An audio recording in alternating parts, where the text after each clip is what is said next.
ika-22 araw ng pag-aayuno, si Maipaay nagluto ng himig sa plato.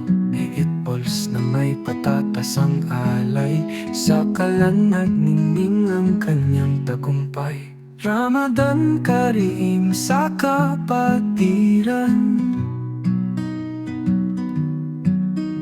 sa bawat handog may pagmamahalan.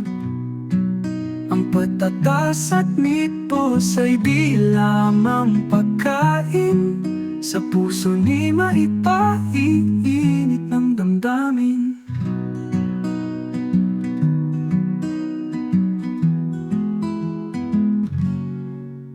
Hinuhulma niya ang bola ng pag-ibig, iniikot, di natama, malambing na pilit.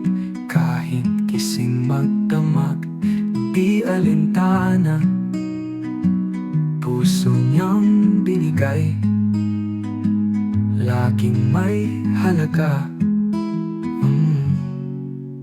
Ramadan Kareem sa kapatiran, sa bawat handog may pagmamahalan.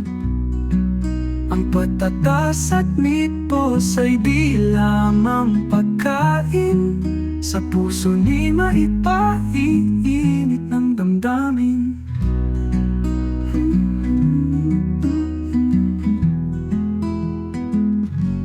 Mula sa kusina, may hinip na sumasabay, pawis at dasal, sa panalangin sumakay.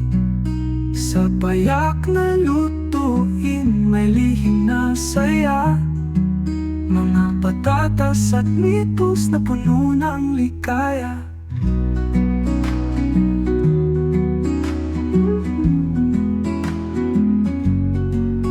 Ramadan Kareem sa kapatiran, sa bawat handog may pagmamahalan. Ang patatas at meatballs ay di lamang pagkain, sa puso ni Maipaay init ng damdamin.